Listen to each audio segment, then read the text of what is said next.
அனைவருக்கும் வணக்கம். நமது பிஎஸ் ட்ரீம் டேல்ஸ் சேனலுக்கு உங்களை அன்போடு வரவேற்கிறேன். 2026 புதன் பகவானை ராசிநாதனாக கொண்ட மிதுன ராசி நேயர்களுக்கு எத்தகைய நற்பலன்களை தரும்? உங்கள் புத்திசாலித்தனம் உங்களுக்கு வெற்றியை தேடித் தருமா? பலன்களையும் பரிகாரத்தையும் இப்போது பார்ப்போம். மிதுன ராசி நேயர்களே, இந்த ஆண்டு குரு பகவான் உங்கள் ராசிக்கு 3ஆம் இடத்தில் இருப்பதால் எடுத்த காரியத்தில் சிறு தாமதங்கள் ஏற்படலாம்.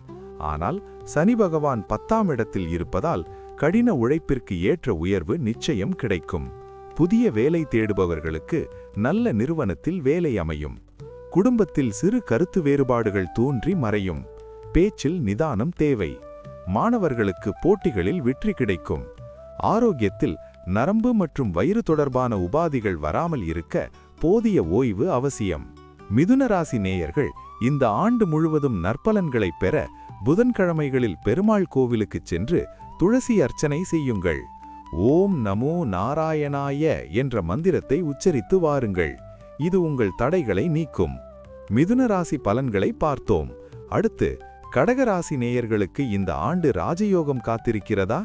கடகராசி பலன்களை தெரிந்து கொள்ள மறக்காமல் நமது சேனலை சப்ஸ்கிரைப் செய்து கொள்ளுங்கள். அடுத்த வீடியோவில் சந்திப்போம்.